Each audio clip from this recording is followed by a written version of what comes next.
Jadi bulan puasa belajar hasbi Allah. Cukup Allah aja buat aku yang tahu perasaan aku. Yang tahu apa yang aku perjuangkan diam-diam selama ini. Yang tahu pengorbanan aku cuma Allah aja. Nggak dihargai manusia, nggak apa-apa. Salah satu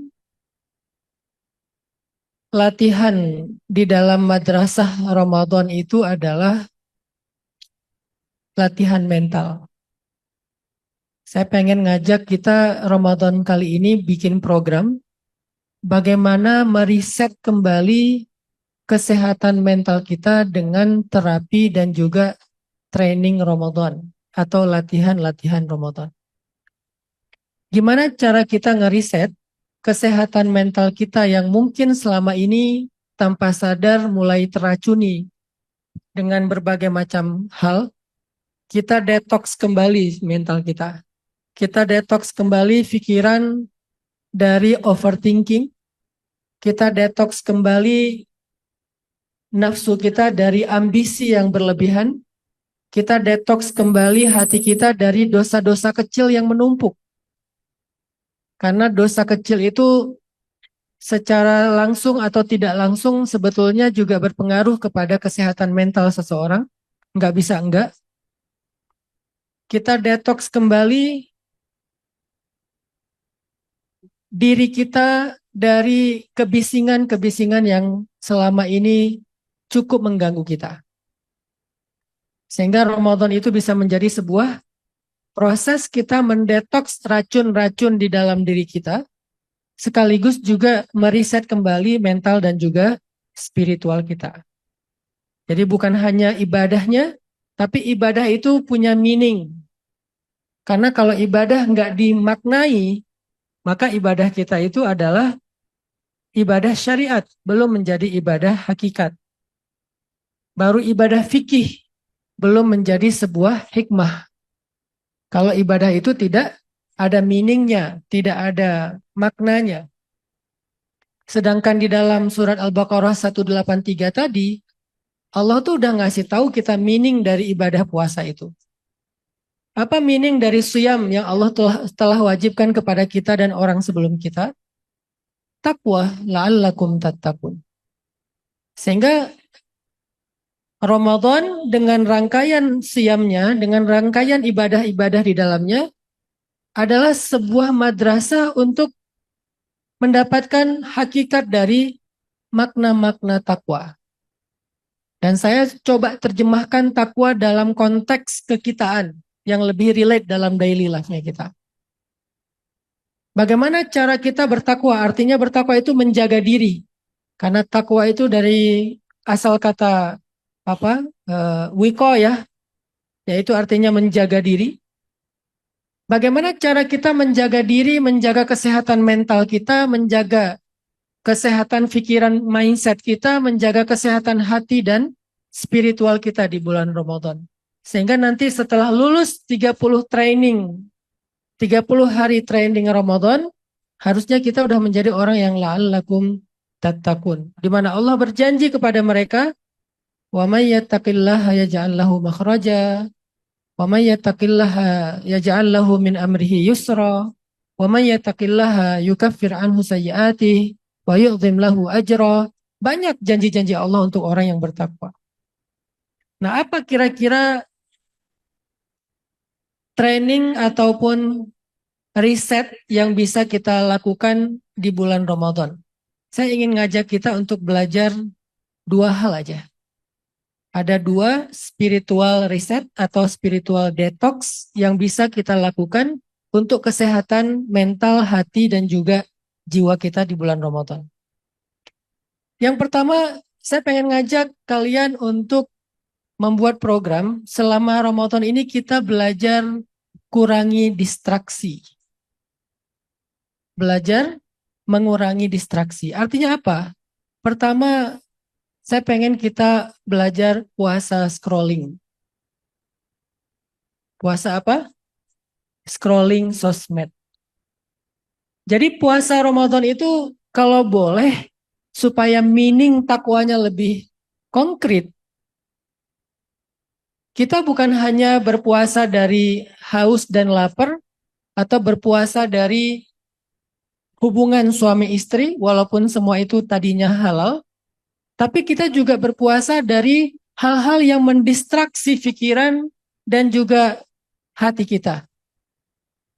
Yang bikin kita tadi overthinking, yang bikin kita gampang mengeluh, yang bikin kita gampang depresi, yang bikin kita anxiety, yang bikin kita nggak bisa fokus dengan kebaikan-kebaikan. Kalau dalam konteks ibadah nggak bisa khusyuk di dalam sholat, karena kita tuh terbiasa otaknya itu loncat-loncat, sehingga ketika sholat juga otaknya itu nggak hadir, nggak bisa tetap di situ. Salah satunya adalah puasa scrolling sosmed. Kenapa scrolling sosmed ini bahaya dan kita perlu belajar puasa? Jadi ini tuh kalau kata guru saya dan sahabat saya Ustadz Iskandar, di sini ada putra beliau Al-Hafiz. Ini katanya setan gepeng ya. Ini tuh harus dijauhin. Bisa nggak selama bulan Ramadan kita tuh nggak akrab sama ini? Apalagi sampai ini nih nasihat buat diri saya sendiri karena saya juga akrab ya sama handphone. Bisa nggak selama bulan Ramadan kita kurangin durasi scrolling kita, screen time-nya kita. Apalagi scrolling sambil tidur miring. Udahlah scrolling sambil tiduran miring. Itu kan kebiasaan tanpa sadar kita ya. Sampai akhirnya kita juga sebetulnya nggak sehat secara biologis. Scrolling di toilet. Di toilet itu bisa sejam, 1,5 jam, 2 jam, nggak kerasa gitu. Tiba-tiba udah nggak bisa bangun. Kenapa? Karena scrolling ini dia nagih gitu, candu. Tapi tanpa sadar kita tuh sebetulnya sedang merusak pola pikir dan otak kita karena dia tuh bisa dibilang scrolling itu kan kayak kebisingan sosmed yang terus-terusan membanjiri kita, informasi yang luar biasa dengan segala macam opini yang bertabrakan, dengan segala macam berita, dengan segala macam update yang sebetulnya kalau boleh kita objektif, 90% dari tayangan yang kita scrolling itu sebetulnya kita nggak butuh. Kan nggak semua informasi yang ada di sosmed itu kita harus tahu kan. Tapi hari ini kita ada FOMO-nya, ada fear of missing out-nya. Kita tuh kayak takut kalau misalnya ada sebuah berita viral, teman kita ngobrol, terus kita kayak nggak nyambung gitu. Padahal itu bukan bukan masalah besar, itu bukan dosa. Kamu kalau nggak tahu berita viral tuh kamu tuh nggak dosa gitu. Kamu kalau nggak tahu berita viral tuh kamu tuh nggak jadi kayak cupu atau nggak gaul gitu. Kamu kalau nggak tahu berita viral itu kamu bukan berarti orang yang terbelakang. Sejak kapan kita harus tahu semua informasi yang ada di sosmed? Jadi ketika kita scrolling, kita dapat berita acak-acakan, kita dapat informasi yang sangat banjir, yang sangat banyak.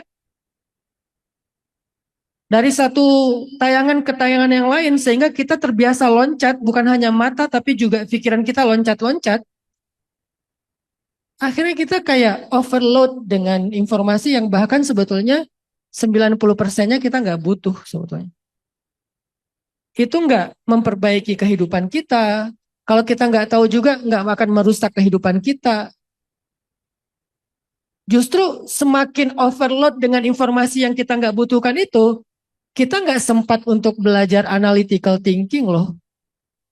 Tanpa sadar kita tuh dengan perilaku scrolling, kita tuh cuma dapat input, tapi nggak sempat output. Input aja terus. Nerima, nerima, nerima, nerima, tapi kita nggak sempat berpikir gimana mengconvert si input itu menjadi sebuah output yang konkret dalam bentuk ide mungkin, dalam bentuk perilaku mungkin, dalam bentuk hal-hal yang baik dan positif, konstruktif mungkin. Nggak sempat, kenapa? Karena nggak ada jeda. Terus aja kasih input baru, berita baru, tayangan baru, dan seterusnya. Sehingga kemampuan analytical thinking kita itu jadi pasif gitu. Kita nggak terbiasa menganalisa informasi lagi kan. Nerima, nerima, nerima, yang muncul adalah spontanitas merespon yang tanpa tanggung jawab, Asal komen aja, nggak perlu memvalidasi apakah itu benar atau enggak. Nggak perlu lagi ilmiah apakah itu bersumber apa enggak. Padahal ulama-ulama kita dulu adalah muslim-muslim yang sangat teliti. Nabi kita itu adalah nabi yang sangat teliti. Sahabat nabi kita itu adalah orang-orang yang sangat teliti, generasi yang sangat teliti. Tabiin itu para ulama hadis itu generasi-generasi yang sangat teliti, memperhatikan tentang berita, dan kita diajarkan di dalam Al-Quran, in ja'akum fasikum binaba'in fatabayyanu. Kalau datang berita yang nggak jelas, apalagi berita fusuk, arti fusuk itu negatif maknanya, membicarakan aib orang lain, menghina orang lain, debat kusir yang nggak ada maknanya, terus juga kalimat-kalimat atau tayangan-tayangan edit yang nggak menghargai kehormatan orang lain, bukankah itu fusuk? Tayangan yang tidak menjaga kehormatan orang lain diedit, apalagi udah pakai AI sekarang, itu kan fusuk sebetulnya, kefasikan. Dan itu adalah ja'akum binabain, orang fasik. Maka kita nggak punya lagi screen atau apa screening ataupun filter untuk menilai ini berita benar nggak ya. Pokoknya apa yang udah tayang di sosmed benar. Akhirnya tanpa sadar kita terjebak dalam fitnah, mempercayai fitnah, atau bahkan ikut menyebarkan fitnah. Itu berawal dari apa? Perilaku scrolling. Nggak sempat untuk menganalisa. Dia cepat banget inputnya gitu. Dan itu ternyata udah jadi keprihatinan banyak orang dan banyak ahli di Indonesia. Kita ngomongin negara kita aja lah ya. Sehingga kita mudah sekali untuk digembosi atau dikompori terhadap isu-isu yang belum tentu kebenarannya, teman-teman. Dan tanpa sadar ya, tanpa sadar, mungkin kita tuh sering loh menzolimi orang lain dengan komen kita, dengan repost kita. Walaupun tanpa sadar, kenapa tanpa sadar? Karena kita nggak ngerasa salah, soalnya kita udah percaya sama berita tersebut. Apalagi kalau beritanya viral, kesannya tuh udah pasti benar. Padahal di belakang berita viral itu bisa aja ada yang bermain dengan algoritma, ada yang bermain dengan buzzer, ada yang bermain dengan sengaja bikin propaganda. Dan kita nggak perlu tahu itu. Kenapa? Analytical thinking kita udah nggak jalan. Input, jarang output. Seberbahaya itu teman-teman perilaku scrolling ini. Seberbahaya itu. Dan secara syariat, begitu kita terjebak dalam berita fusuk, apalagi kita ikut menyebarkannya dengan repost atau minimal kita kirim link kemana gitu ke grup, akhirnya banyak yang percaya, berarti kita terjebak di dalam sebuah fitnah yang besar, dan fitnah itu adalah sekeji-kejinya perbuatan dosa. Hilang semua amal soleh kita. Saya memperhatikan bahwa ibu-ibu itu kan lebih rajin tahajud ya daripada bapak-bapak ya. Enggak semua sih, tapi rata-rata lah. Ibu-ibu itu lebih rajin tahajud daripada bapak-bapak. Saya cuma pengen ngajak aja, ini bukan kritik ya, ngajak. Boleh nggak Bu kalau malam itu udah tahajud, siangnya dijaga pahalanya. Kan capek banget ya ibu-ibu bangun malam tahajud, siangnya dikasih ke orang pahalanya. Gimana ngasih pahala ke orang? Membicarakan orang lain. Yang kadang membicarakannya tuh di dalam majelis taklim. Di dalam masjid. Judul perginya kemana? Ngaji. Tapi pas ketemu teman, yang dibicarain tetangga. Berarti ibu atau bapak atau teman-teman, malam tahajud niatnya pengen ngasih pahala kepada tetangga. Karena itu memang kayak gitu rumusnya. Ketika kita menggibah, memfitnah, apalagi memfitnah ya, kita tuh ngasih pahala kita ke dia loh. Kalau pahala kita udah habis, kurang karena banyak banget korban kita. Berarti dosa dia yang dikasih ke kita. Kan benar kata Nabi, sebangkrut-bangkrutnya manusia kan. Modalnya gede tapi habis. Itu lebih bangkrut daripada orang yang pegang Bitcoin terus sekarang lagi crash. Itu lebih bangkrut tuh.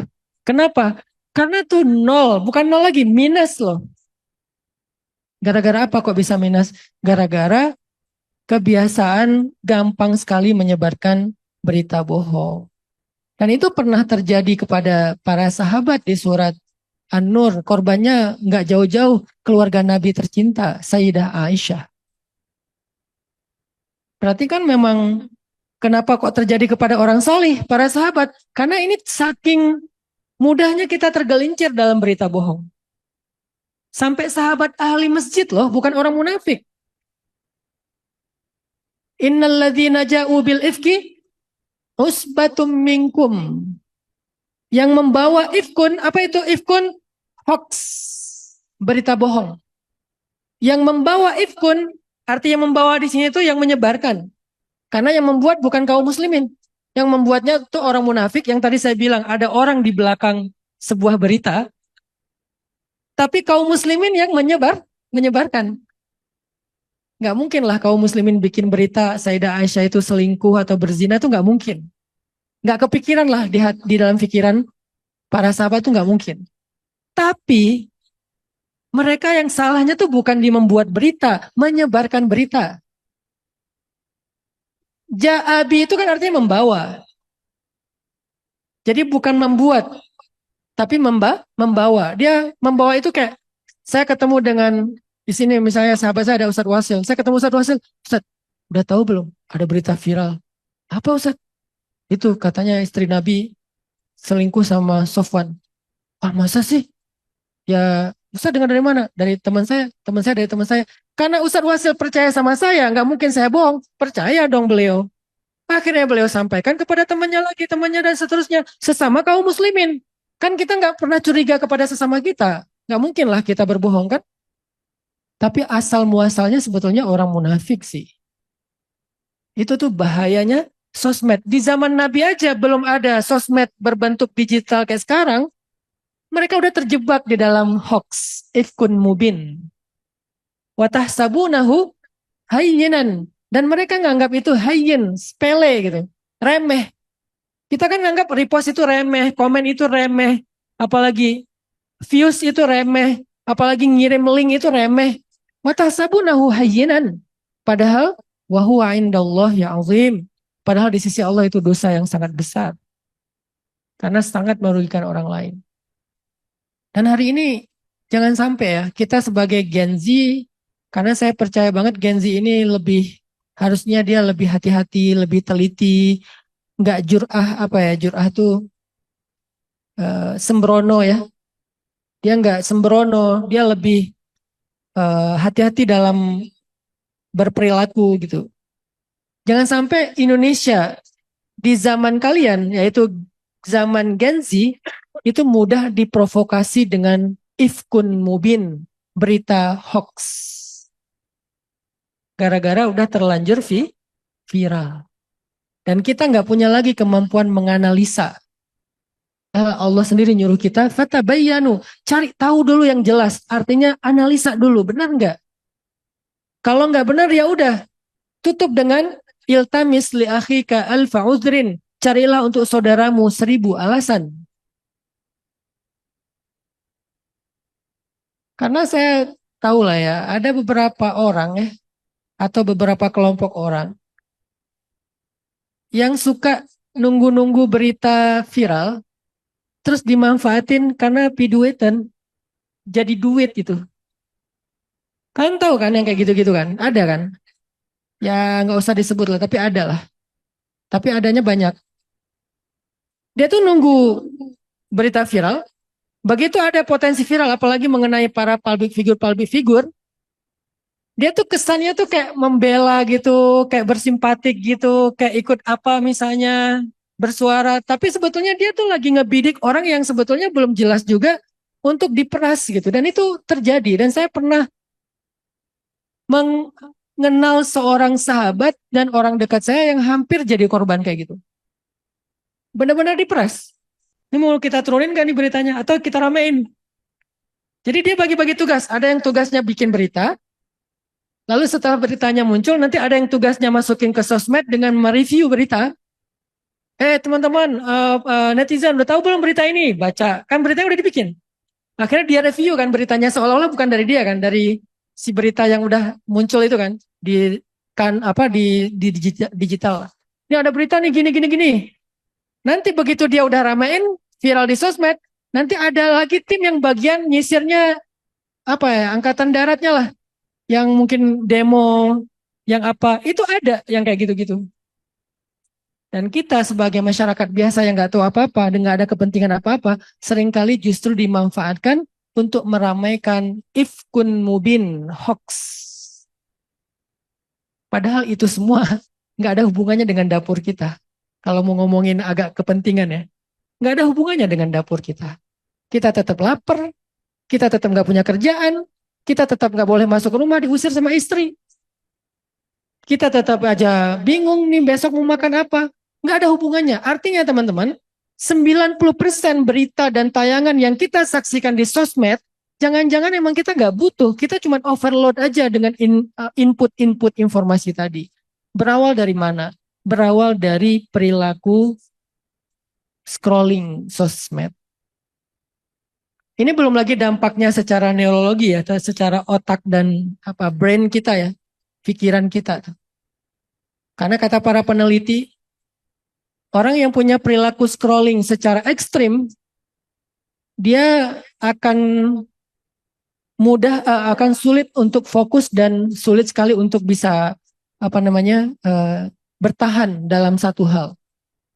Nanti itu berpengaruh kepada ketahanan kita dalam menjalani hidup, dalam hubungan. Itu tuh dipengaruhi oleh perilaku scrolling loh. Orang yang terbiasa loncat-loncat dalam membaca sebuah berita, dia itu kemampuan dia untuk fokus dengan satu berita itu udah susah. Makanya ketika disuruh ngaji, nggak tahan lama. Disuruh sholat, nggak khusyuk. Apalagi di bulan Ramadan ada latihan sholat yang agak banyak, yaitu tarawih. Nggak akan mampu dia sholat dengan sepanjang itu. Kenapa? Karena 2 rakaat aja susah khusyuknya. Apalagi 11, 23 rakaat. Kenapa kok susah khusyuk? Tadi secara otak udah terbiasa loncat-loncat. Lagi takbir, loncat ke lapangan padel. Loncat ke perempatan Cibiru misalnya. Loncat. Pokoknya segala peristiwa-peristiwa yang pernah atau yang habis dia alamin beberapa waktu yang lalu, itu tuh muncul secara scrolling tuh di pikiran dia tuh. Karena otomatis, sebagaimana dia biasa scrolling dengan jarinya, nanti akan scrolling otomatis di pikirannya tuh, yang ini muncul, yang ini muncul, yang ini muncul. Terus saja scrolling di otaknya, sehingga sholat tiba-tiba, ini udah berapa rakaat ya? Bahkan dia nggak tahu imam tadi baca surat apa selain Al-Fatihah. Misalnya kita mau tahu ya, habis sholat ya, coba tanya ke diri kita masing-masing. Tadi imam baca apa ya?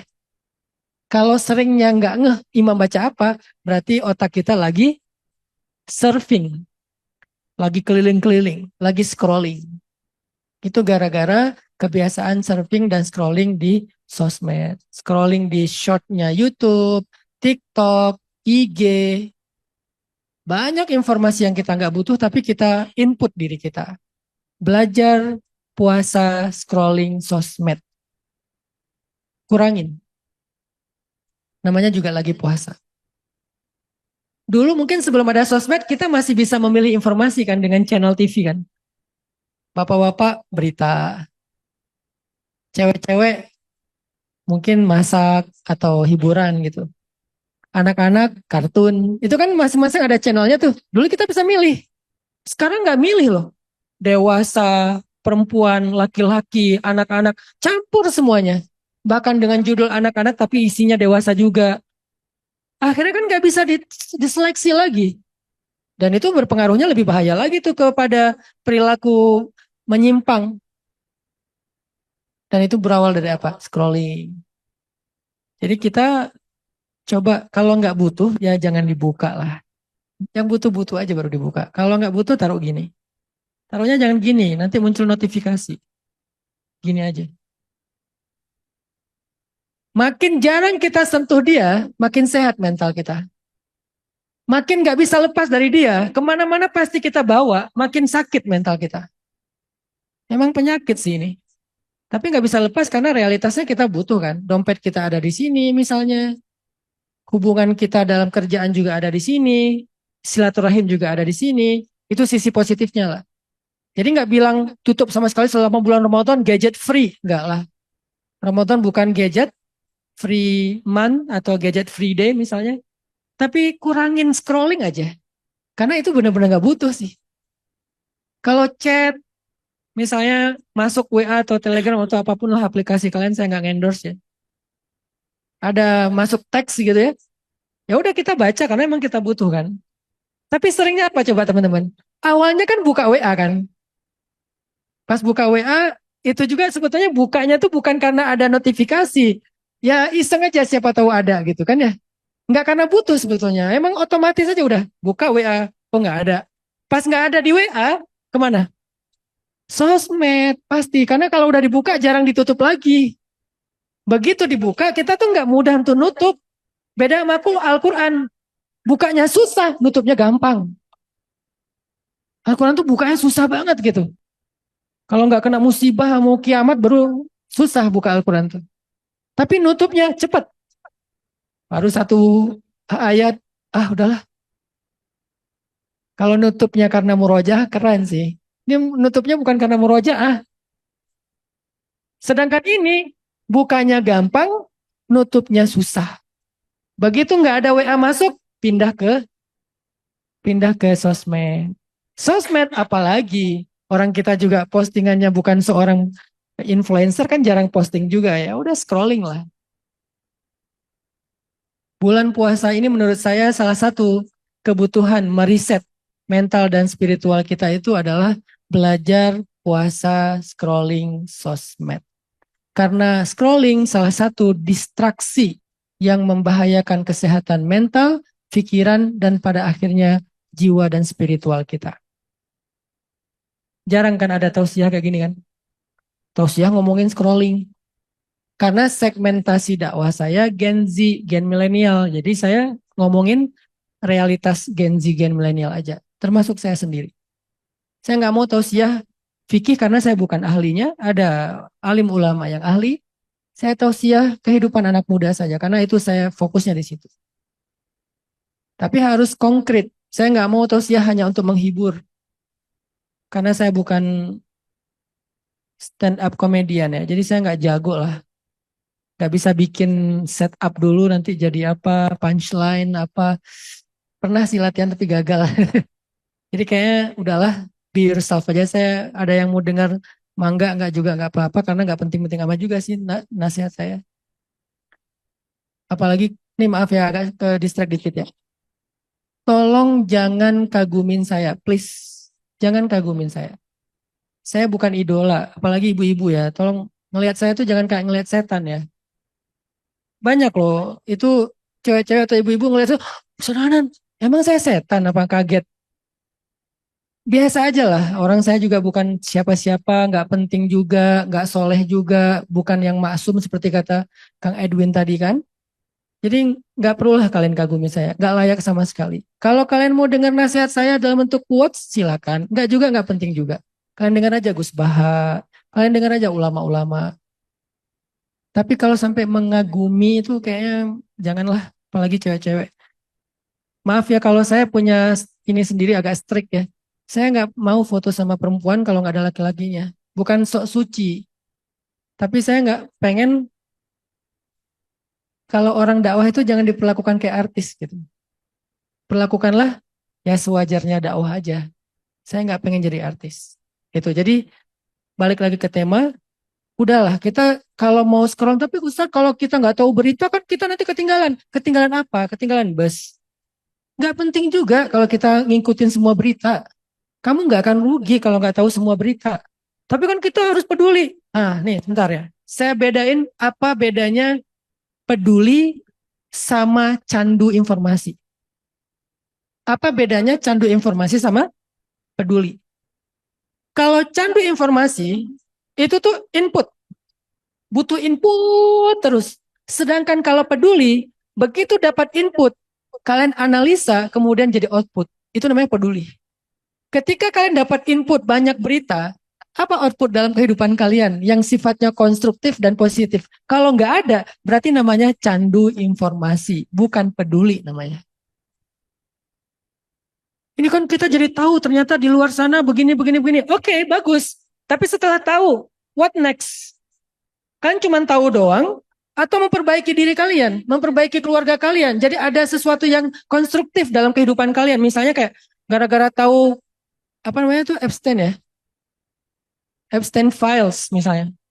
Akhirnya kita jadi menganalisa informasi tersebut, nggak usah diteliti juga, nggak usah diriset, cukup dianalisa aja sendiri.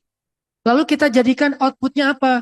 Oh, kita harus belajar tauhid yang benar. Karena kemusyrikan itu mengerikan, kemusyrikan itu luar biasa, menjijikkan. Anak-anak kita harus diajarkan tentang akhlak, bagaimana menjaga diri dari lawan jenis, dari orang-orang dan segala macam.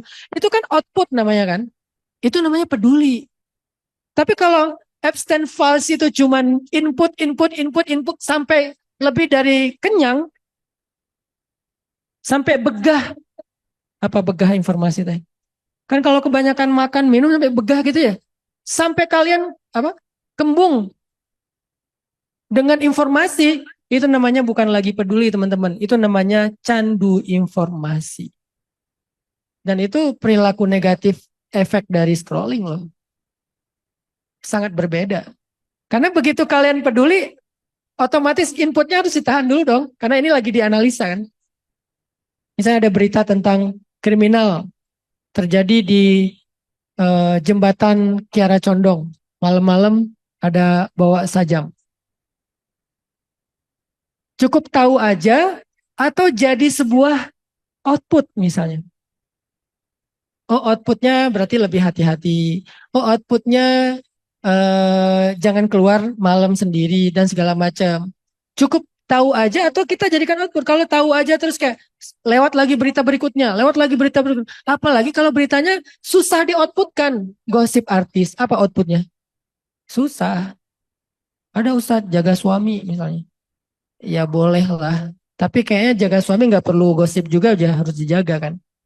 Jangan nunggu gosip ada perceraian, perselingkuhan, baru kita ngomongin tentang jaga pasangan gitu.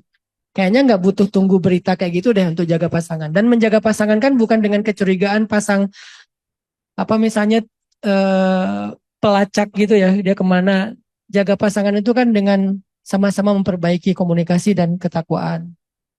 Jadi kita tuh sering dapat berita yang sebetulnya nggak kita butuhkan karena nggak ada output yang konkret dalam kehidupan kita. Itu tuh scrolling.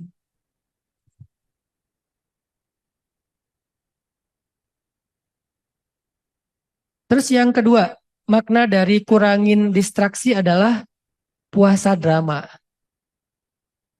Yang pertama puasa scrolling, sosmed. Yang kedua puasa drama. Apa itu puasa drama? Puasa reaktif. Bisa nggak sih kita tuh jangan jadi orang yang latah. Ada tayangan, komen. Ada postingan, komen. Gampang banget gitu komen. Padahal nggak tahu apa-apa. Bahkan pernah ada yang ditangkap kan gara-gara komennya tuh terhadap korban kecelakaan pesawat kan. Pesawat apa kapal selam atau apalah. Ada kejadian kecelakaan lah di Indonesia ya. Terus ada yang komen keluarganya dikomenin gitu. Dengan komen yang sangat nyinyir, sangat jelek, sangat tidak empati. Akhirnya dilaporin ke polisi, ditangkap. Ternyata dia hanya seorang petani. Dan dia tuh katanya iseng aja komen. Baru pulang kerja, sore-sore, buka, scrolling, dapat berita gitu, komen aja. Jadi bukan serius gitu, mau mencela dan nggak berempati kepada korban, bukan. Iseng aja. Nah ini artinya drama. Kenapa? Terlalu reaktif.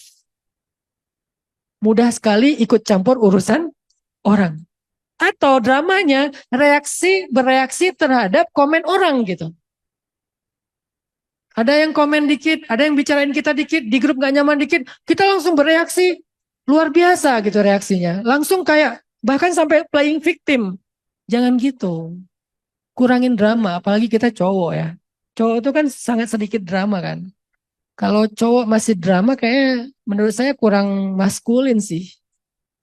Kan kita tuh diomelin diam kan. Bukan diomelin, belum diomelin baru diomongin dikit langsung rame. Itu tuh bukan kita kan. Kita kan karakternya nggak gitu harusnya. Kok ada cowok baru diomongin dikit dibalasnya tuh 10 kali lipat. Lu kan cowok. Harusnya lu jangan banyak ngomong. Udah diam aja. Diomelin kita terima aja, diam. Ya paling nanti kalau udah klimaks barulah. Tapi nggak sampai yang dikit-dikit bereaksi, dikit-dikit bereaksi. Itu bukan karakter maskulin buat kita nih. Tapi bukan juga sebuah validasi bahwa feminin boleh gitu ya. Enggak. Tapi cewek aja seharusnya nggak gitu, apalagi cowok. Jangan gampang bereaksi terhadap komen orang. Di komen gimana pun, seberat apapun, bisa nggak sih kita nahan diri dari drama, dari reaktif?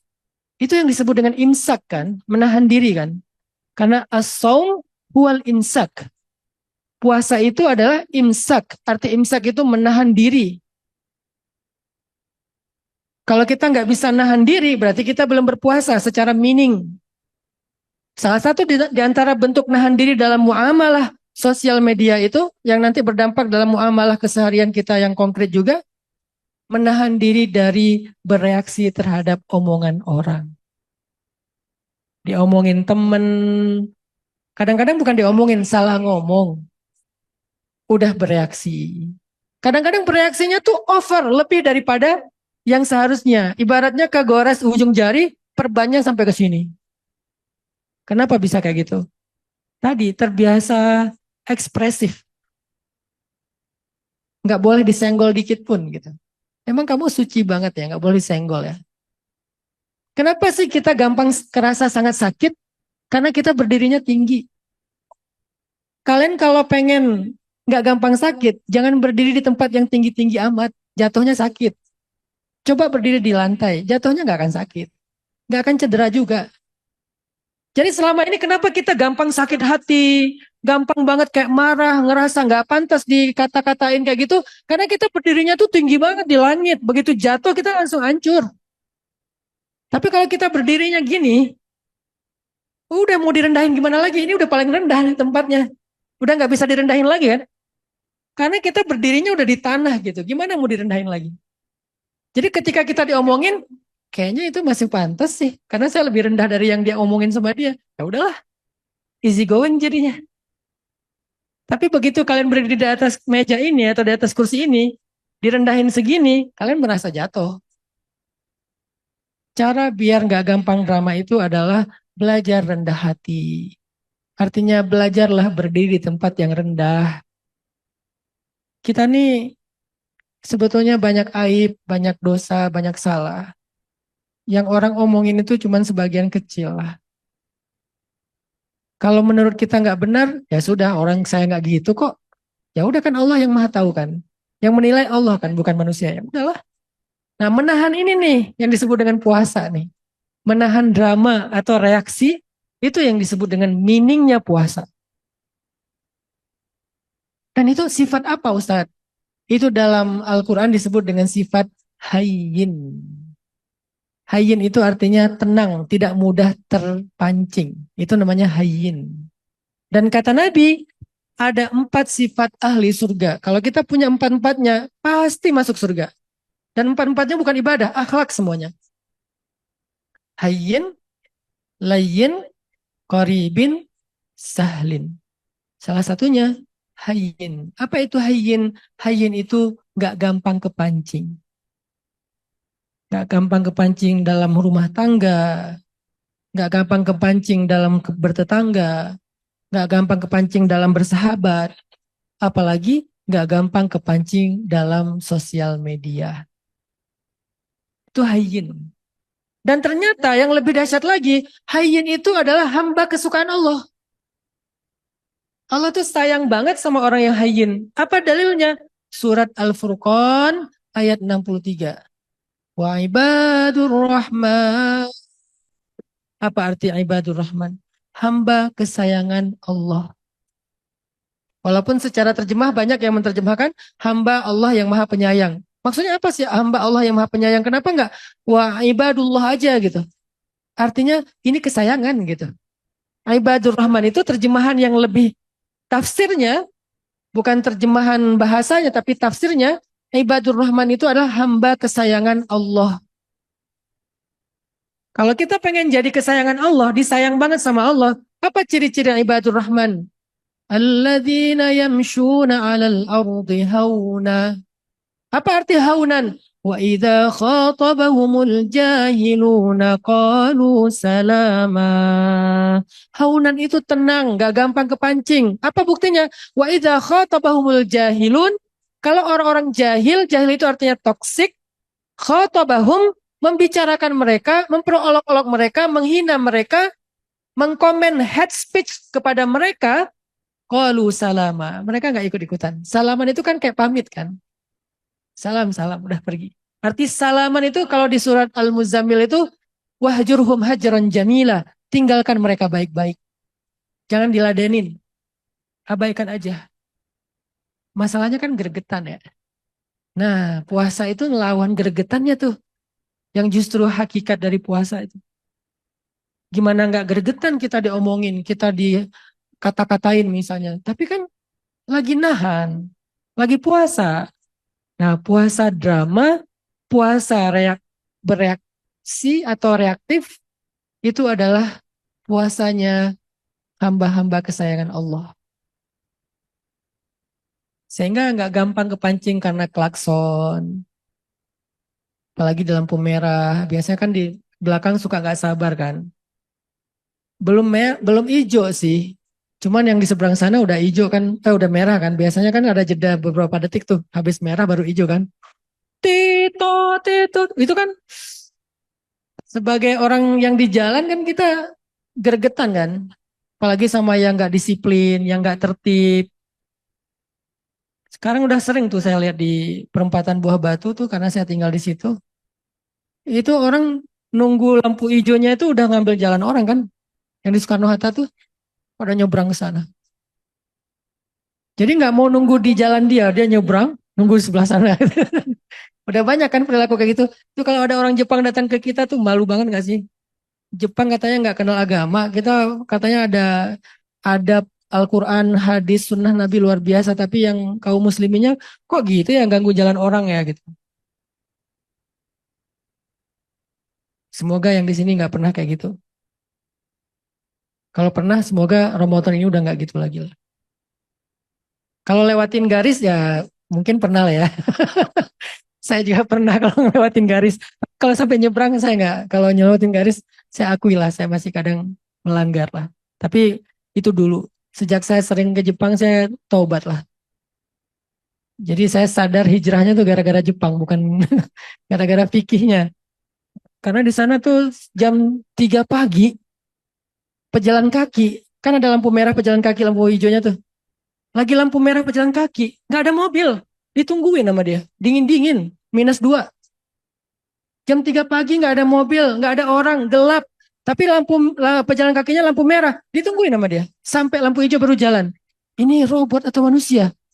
Nggak ada nggak ada apa desire apa nggak ada keinginan gitu untuk biar cepat gitu kan nggak ada ganggu siapa-siapa juga kan nggak setertib itu saya malu wah astagfirullahalazim Rasulullah ngajarin kita tentang adab di jalan nggak boleh ganggu orang bla bla bla adab tentang disiplin dan segala macam oh ya udahlah saya hijrah aja tapi udah nggak sekarang dulu sih masih lah tapi kalau sampai nyebrang malu sih sadanan nunggu di situ sejak mungkin bukan sejak ke Jepang ya sejak udah rame di sosmed ya jadi saya malu viral gitu kan viral gara-gara melanggar lalu lintas kan nggak keren ya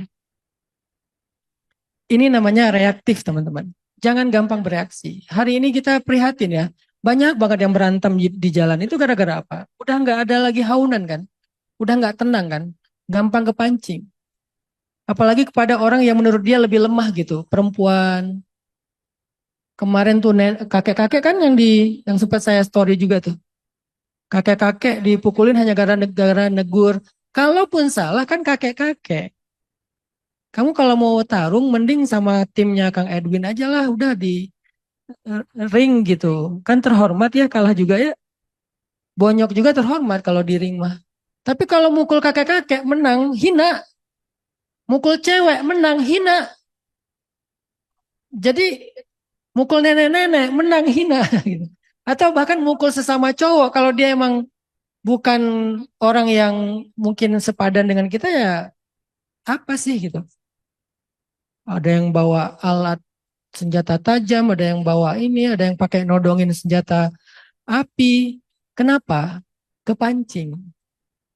Nggak ada lagi sifat kekasih Allah di dalam hatinya. Apa sifat kekasih Allah? Haunan, tenang, nggak gampang kepancing. Dan itu berpengaruh termasuk dalam hidup rumah tangga kita. Nabi itu orangnya tenang banget beliau. Nggak mudah beliau dipancing emosinya tuh nggak mudah. Tapi beliau bukan orang yang nggak bisa marah. Kita tahu kalau Nabi marah tuh kayak gimana. Lihat aja Bani Quraidah tuh diapain sama Nabi kan. Orang Yahudi yang menistakan atau menodai perempuan muslimah di pasar tuh kan. Kan tegas banget Nabi ketika udah marah. Bukan berarti Nabi nggak bisa marah, bisa, tapi ada tempatnya. Cuman susah banget mancing beliau marah. Istrinya ngomel beliau nggak marah. Itu emang Rasulullah itu emang keren banget sih. Rasulullah itu keren banget sih. Harusnya kita sebagai umat beliau tuh keren banget juga sih harusnya. Jadi kalau kita masih kepancing sama pasangan, kita harus banyak-banyak istighfar. Pertama istighfar karena kita dosa sama Allah. Kedua istighfar karena kita nggak nurutin teladan Nabi. Ketiga kita istighfar ya karena kita zalim sama pasangan. Kita kurang haunan. Perempuan juga gitu, belajar haunan. Jangan gampang bereaksi ketika dinasihatin suami. Karena nasihat itu cinta. Dan kalau kata Nabi itu nasihat itu apa coba? Bagi seorang mukmin, nasihat itu adalah barang yang hilang.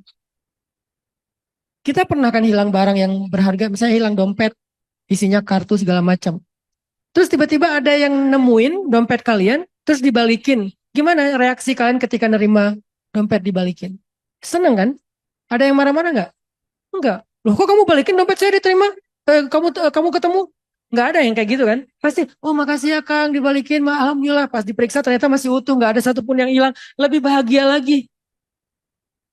Harusnya begitulah seorang mukmin menerima nasihat.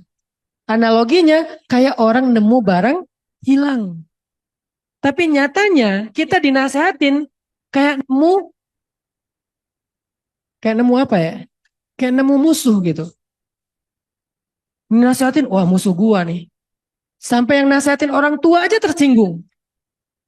Bayangin, saking jauhnya kita dari hadis Nabi. Yang nasehatin orang tua aja masih tersinggung. Itu gimana mau nikah coba? Ini siapapun jomblo-jomblo yang masih tersinggung dinasihatin orang tua, berarti kalian belum siap menikah. Karena kalian akan dinasihatin bukan lagi oleh orang tua, pasangan. Kalau orang tua aja tersinggung, apalagi pasangan. Apalagi mertua. Lebih sensitif itu. Padahal nasihat adalah barang mukmin yang hilang. Begitu dikasih, kayak kita nemu barang berharga kita yang hilang. Pasti happy banget. Kenapa bisa gitu? Kurang haunan. Kurang hayyin. Wa idha khatabahumul jahilun. Harusnya qalu salama. Salaman. Salam. Udah. Bukan lemah itu bukan lemah. Itu justru kuat itu.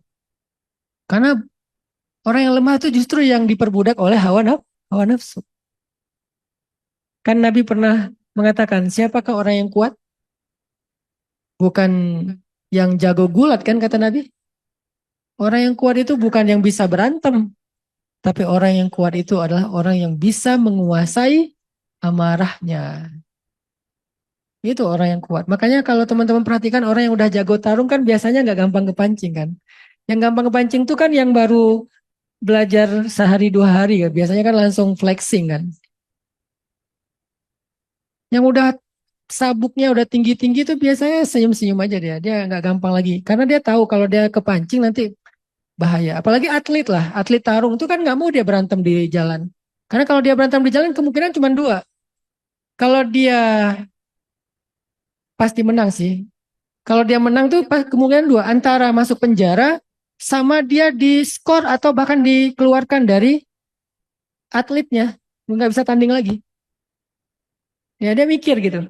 Apalagi yang tarung-tarungnya udah bagus gitu prestasinya. Mikir, udah capek-capek saya berprestasi gara-gara saya kepancing di jalan, saya dikeluarkan nanti dari asosiasi, nggak bisa tarung lagi. Atau saya masuk penjara, apa untungnya gitu. Penganiayaan. Nah itu haunan, muncul haunannya. Harusnya orang yang kuat itu bukan orang yang gampang kepancing. Orang yang kuat itu orang yang kuat banget nahan diri. Makanya orang bertakwa itu kata Allah di dalam surat Ali Imran, wal kaziminal ghaiz. Orang yang bertakwa itu orang yang kaziminal ghaiz, yang menggigit amarahnya. Arti menggigit itu dia tahan, jangan sampai lepas tuh amarah, sampai harus digigit. Itu kan meaning dari takwa yang kata Allah di surat tentang puasa la'allakum tattaqun. Salah satu makna tattaqun itu atau lil muttaqin di surat Ali Imran itu wal kaziminal ghaiz wal afina anin nas, kalau lebih dahsyat lagi udah nahan amarah maafin lagi tuh. Ini nggak mudah teman-teman. Hanya orang-orang kuat yang bisa melakukan ini. Yang bisa memaafkan, yang bisa menahan amarah, apalagi untuk orang yang berhak, yaitu orang tuanya sendiri, pasangan sendiri, sahabat sendiri, guru sendiri, murid sendiri, keluarga sendiri. Karena mereka berhak dapat maaf dari kita. Tapi nggak mudah, orang lemah nggak mampu melakukan itu. Hanya orang kuat, dan orang kuat inilah orang yang dicintai Allah, kekasih Allah, ibadur rahman. Jadi yang kedua arti kurangin distraksi itu adalah kurangin atau puasa drama, puasa reaktif. Jangan gampang mereplay komen ataupun chat yang negatif yang ditujukan kepada kalian. Nabi itu dikata-katain jauh lebih parah daripada kita. Tapi Nabi itu berdirinya di tanah. Nggak pernah berdiri di gunung apalagi di langit. Sehingga beliau sabar. Padahal beliau layak berdiri di langit kan. Tapi karena tawaduknya beliau, dikata-katain beliau nggak apa-apa gitu. Kita yang nggak ada apa-apanya dibandingkan Nabi berdirinya tinggi amat. Dijatuhin senggol dikit jatuhnya tuh dari bulan, dari planet. Ya pasti celaka lah orang lo berdirinya di planet. Jadi yang salahnya apa? Bukan yang nyenggolnya, berdirinya ketinggian. Karena kesenggol dalam hidup itu udah pasti. Nggak mungkin kita hidup di antara manusia tuh nggak pernah kesenggol tuh nggak mungkin. Tapi kenapa kok sakitnya beda-beda? Beda berdirinya. Ada berdirinya segini, ada yang ya. Ini namanya haunan. Yang ketiga, puasa mengeluh. Saya percaya ya, kesuksesan itu adalah cermin dari sikap kita. Orang yang sikapnya suka mengeluh, biasanya jauh dari kesuksesan. Itu biasanya kayak gitu. Saya sering ngelihat orang-orang yang susah sekali bangkit dalam hidupnya tuh, kebiasaannya tuh ngeluh aja. Ngeluh ini, ngeluh itu. Dan ngeluh itu agak satu paket dengan iri dengki. Jadi ngelihat orang lebih sukses atau lebih berhasil, muncul rasa irinya, lalu nanti dia akan compare ke kehidupannya, akhirnya lahirnya apa? Keluh kesah. Saya nggak gini, saya nggak layak, saya apa, saya itu, ini, saya itu. Jadi ketika kalian kebiasaan mengeluh tentang hidup, sebetulnya kalian lagi menutup pintu kesuksesan dan kebahagiaan. Dan saya ngomong kayak gini itu bukan sebagai orang yang udah sukses ya, karena saya pernah dalam kondisi yang kalau dibilang ujian mah semua kita diuji lah. Nggak perlulah kita adu-aduan siapa yang paling berat ujiannya. Ya semua akan mengklaim ujian dia paling berat kan. Bagi saya ujian saya paling berat.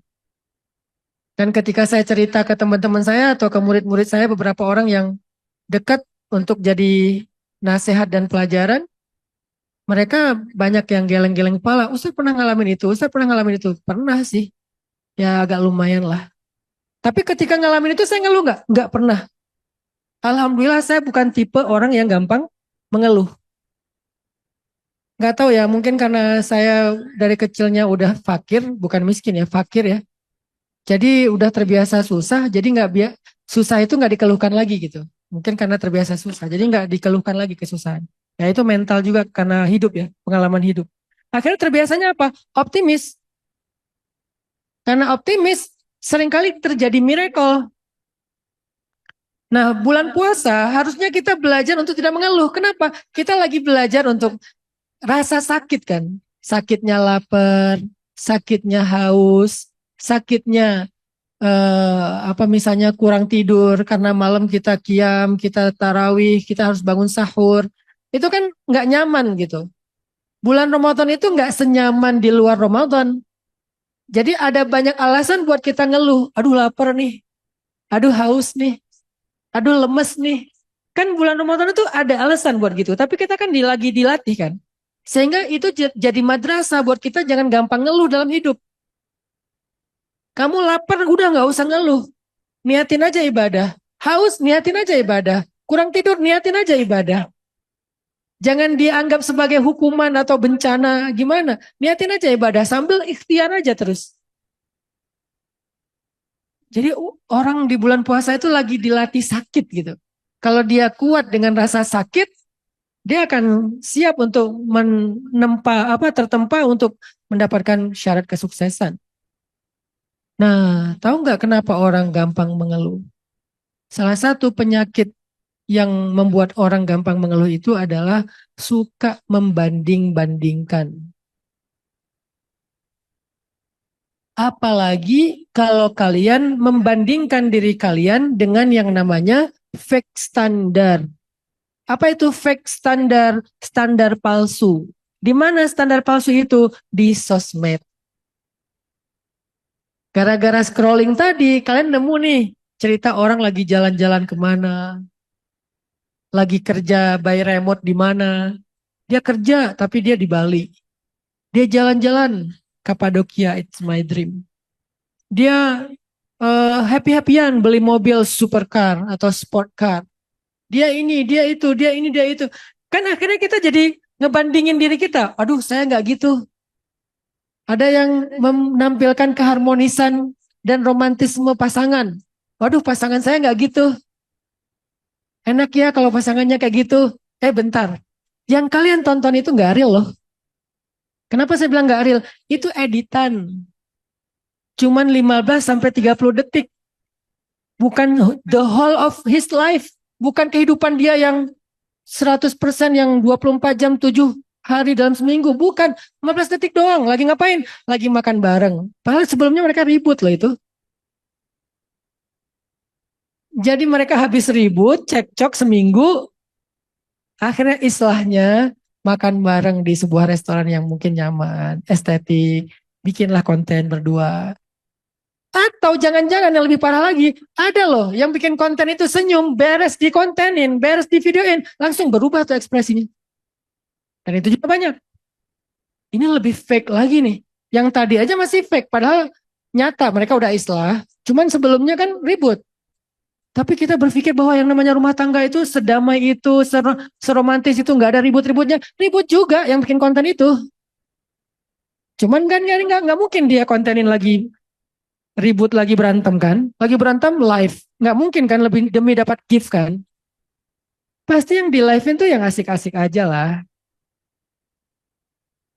Emang rumah tangga Ustadz ya sama, saya kan nggak soleh-soleh amat juga, Rasulullah aja udah pasti sempurna, istri beliau itu ahli surga, ada juga cerita-cerita namanya rumah tangga, istri cemburu lah, hanya gara-gara madu lah, hanya gara-gara Nabi mengenang Sayyidah Khadijah lah. Gara-gara ada yang datang ke rumah suaranya mirip Khadijah terus Nabi kayak kaget. Kaget doang jadi rame. Dan itu hadisnya banyak kan tentang cerita gimana rumah tangga Nabi. Tapi kan Nabi bilang apa? Khiyarukum li ahlikum wa ana khiyarukum li ahli. Sebaik-baik kalian yang paling baik untuk istri kalian dan aku yang paling baik untuk istri aku. Artinya baik di sini apa kata ulama hadis? Sabar. Berarti orang yang paling baik itu yang paling sabar terhadap keluarganya, khususnya pasangannya. Dan aku yang paling sabar kepada keluargaku. Keren banget itu. Artinya semua rumah tangga itu ada sisi itunya, normal itu. Jadi rumah tangga kamu ada cekcok, normal. Walaupun kamu seorang ahli masjid, seorang yang soleh banget, ahli qiyam, ahli puasa, kawam, sawam. Bukan berarti nggak ada cekcok rumah tangga. Kalau kamu nonton di sosial media romantis, itu kan 15 detik, 30 detik. Bukan seluruh hidupnya kayak gitu. Maka jangan sampai salah compare. Membandingkan 15 detik orang sama kehidupan seluruh hidupnya kamu. Itu tuh nggak apple to apple itu. Kan ini perilaku yang tanpa sadar kita terjebak di situ. Jadi puasa ngeluh itu salah satunya adalah ya puasa comparing. Jangan terlalu membanding-bandingkan kamu sama orang lain. Kamu nggak tahu cerita realnya dia gimana, backstage-nya dia gimana, atau apa di belakang layarnya dia tuh gimana. Kamu nggak tahu. Kalau udah sukses, kan kamu nggak tahu berdarah-darahnya dia kayak gimana. Kan dia cuma menampilkan versi suksesnya setelah dia beli supercar atau sport car. Dia rugi berapa kan kamu nggak tahu kan. Dia pernah ngalamin rugi miliaran tuh kan dia nggak cerita. Dia cerita sekarang saya beli ini, saya beli itu. Jadi jangan sampai kamu ngerasa kamu tuh gagal hanya sekali rugi 100 juta atau 10 juta, udah gagal. Padahal yang kamu teladanin itu pernah rugi sekian puluh miliar. Tapi dia bangkit lagi. Bab itu dia nggak posting. Itu adanya di training motivasinya dia. Atau di coachingnya dia gitu. Yang dia posting versi highlight-highlight yang seru-seru aja lah, gimmick lah. Tapi kita mengcompare hidup kita sama yang gimmick. Hasilnya kita mengeluhkan kehidupan kita. Jangan-jangan teman-teman, pekerjaan yang kalian keluhkan itu adalah harapan banyak orang, keinginan banyak orang. Rumah yang kalian keluhkan itu adalah harapan dan mimpi banyak orang.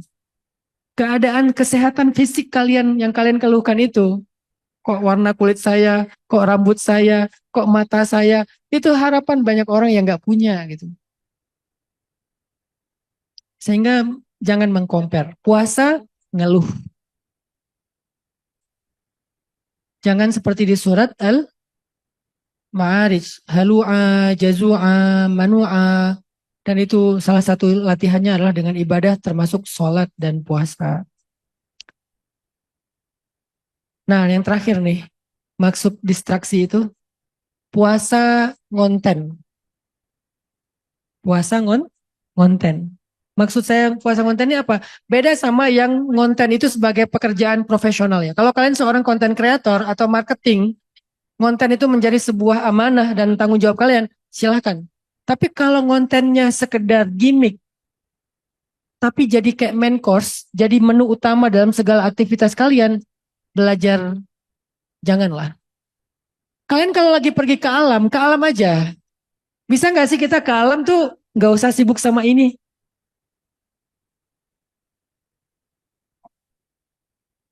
Kemarin tuh pas saya lagi snowboard ya, sebetulnya saya pakai helm karena saya tahu kalau mainnya agak ekstrim yang tinggi-tinggi itu yang elevasinya udah mulai agak curam, wajib pakai helm. Saya soalnya pernah jatuh dulu awal-awal belajar snowboard itu, alhamdulillah nggak amnesia ya, parah sih. Kepala saya sampai deng suaranya.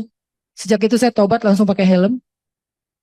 Saya main itu dari pagi sampai sore kan, main nggak megang inilah. Tak berapa miss call, berapa WA lah, nggak megang gitu. Nggak bawa kamera juga. Main, naik turun, naik turun, naik turun. Pas terakhir tim apa ya, tim media saya tuh ngechat, Ustadz jangan lupa ya bikin video, nanti kita mau ngedit buat konten apa misalnya. Oh iya saya belum bikin video. Jadi lupa gitu, belum bikin. Agung yang ngingetin, belum bikin video karena kita ada sebuah apa ya kayak kerjasama lah ya. Jadi harus bikin. Wah belum bikin video. Akhirnya saya naik lagi, lupa helm. Nah, karena lari-lari naik lagi, cuman nggak ngambil yang tinggi, ngambilnya tuh yang landai-landai aja lah buat konten doang kan. Ngambil yang landai.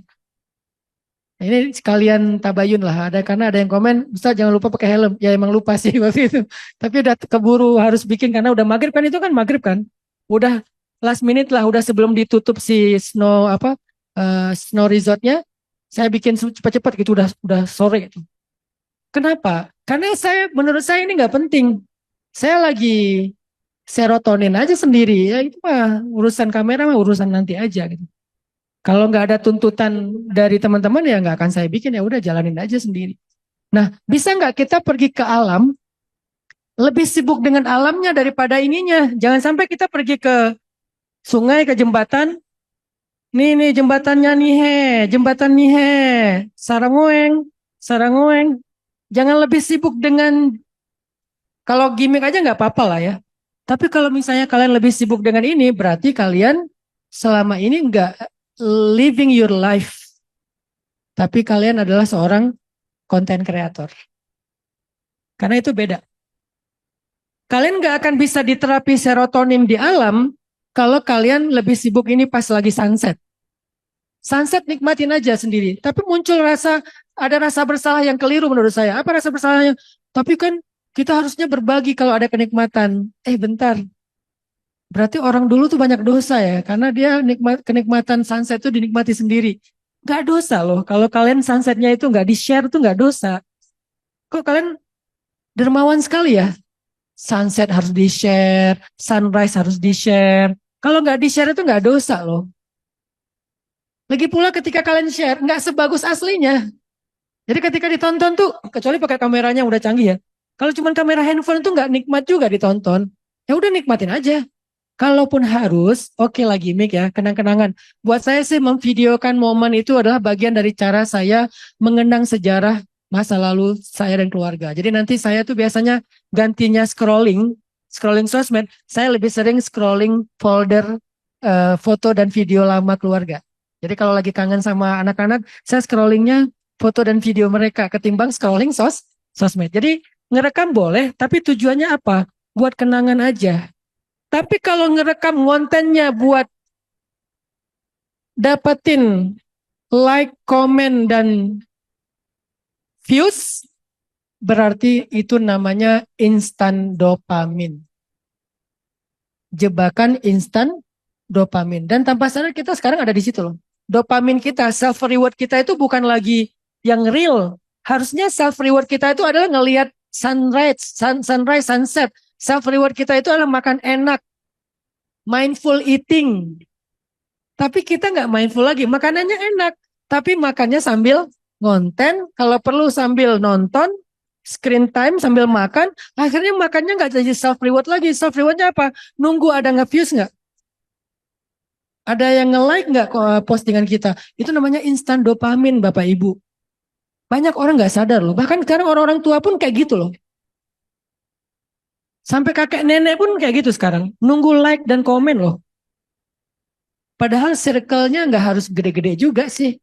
Kita cukup punya circle kecil asalkan itu sepaham sama kita udah cukup buat kita hidup. Sejak kapan sih kita syarat hidup bahagia itu punya circle tuh seluruh dunia atau seluruh Indonesia gitu? Nggak ada kebutuhan itu. Kalian nggak harus berteman dengan seluruh Indonesia. Asal punya circle kecil yang benar-benar setia, berkualitas, paham kalian, menerima kalian apa adanya. Kalian tuh udah kaya. Followers nggak banyak nggak apa-apa. Ustaz ngomong kayak gitu tapi followersnya sekian. Bentar, saya klarifikasi. Saya nggak pernah pengen jadi influencer. Wallahi nggak pernah. Kalian pernah ngelihat saya collab sama artis? Nggak pernah kan? Kenapa nggak pernah? Karena saya nggak mencari exposure. Kalian pernah ngelihat saya masuk TV? Nggak pernah kan? Walaupun semua stasiun TV ngundang saya, tapi saya nggak pernah mau masuk TV. Kenapa? Sosmed aja saya udah capek, ditambah lagi TV. Nggak mau saya.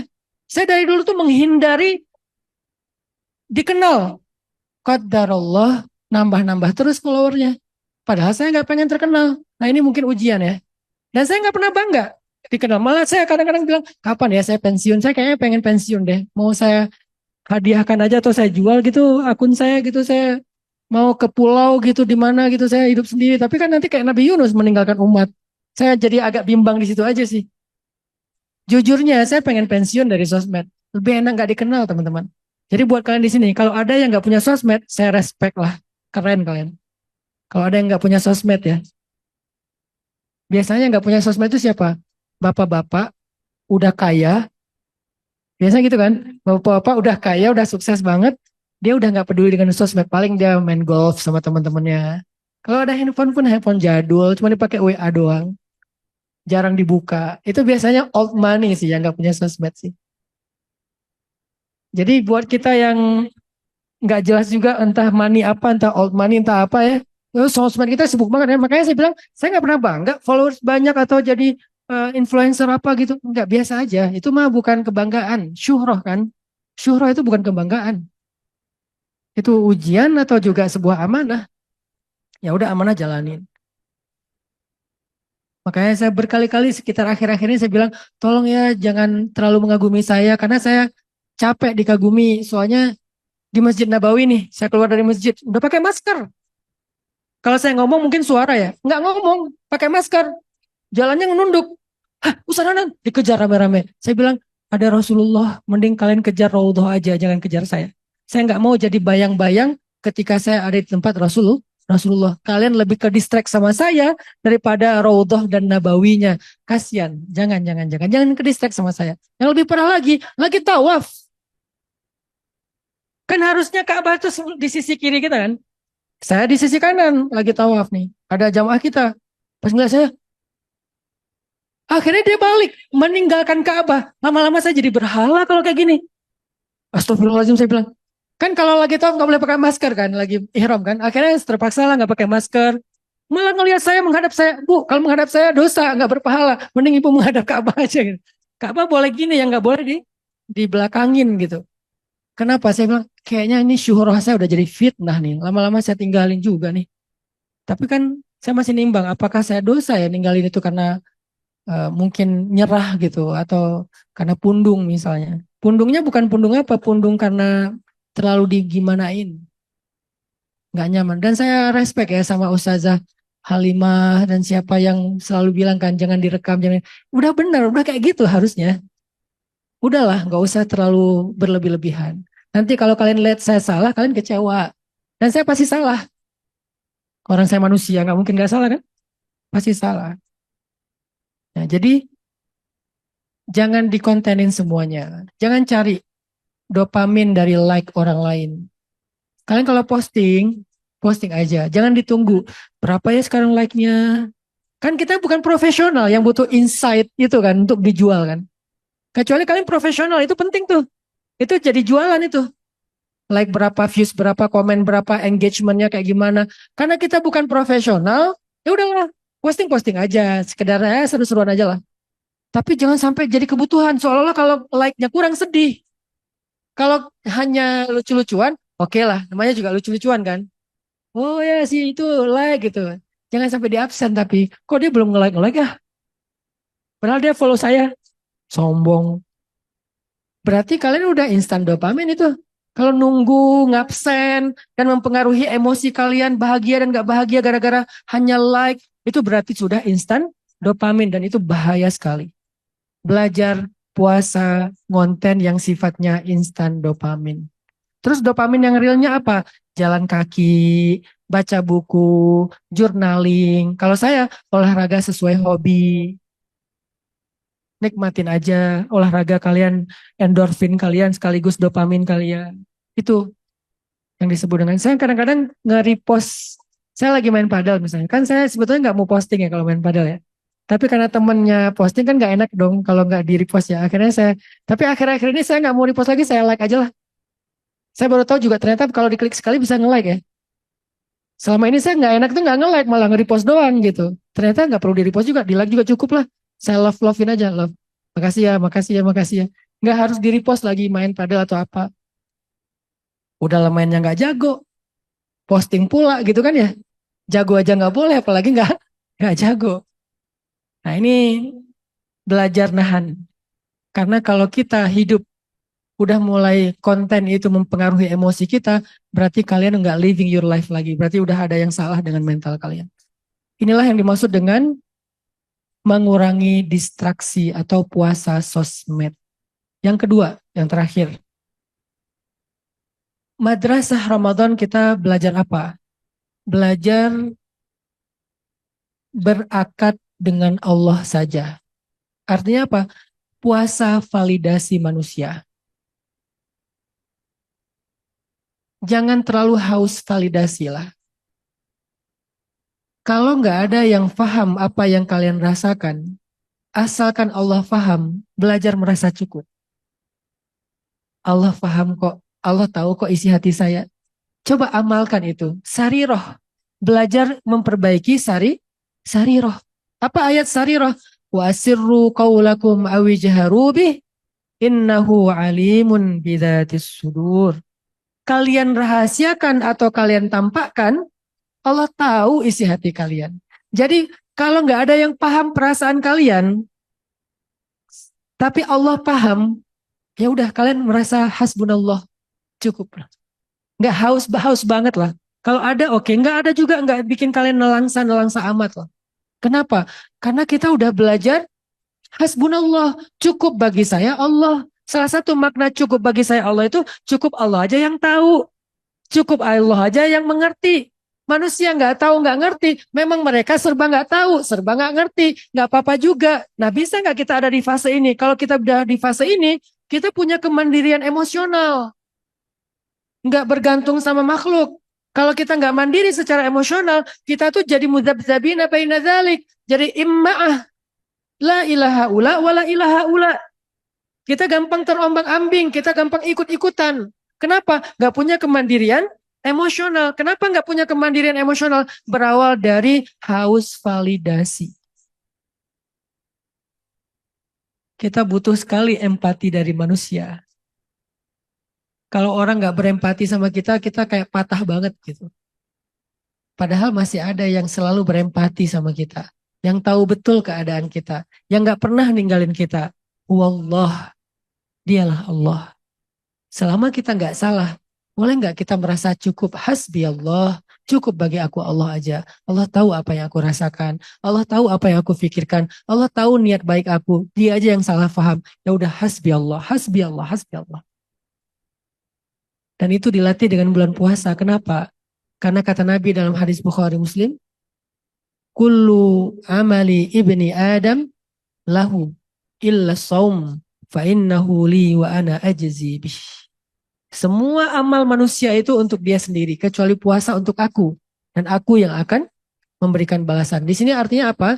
Belajar, puasa itu belajar sariroh, belajar sir, belajar punya rahasia berdua dengan Allah aja. Karena nggak ada yang tahu kita benar-benar puasa atau enggak. Ada yang di luar puasa, tapi ternyata ada di warung terpal, kelihatan kakinya siang-siang.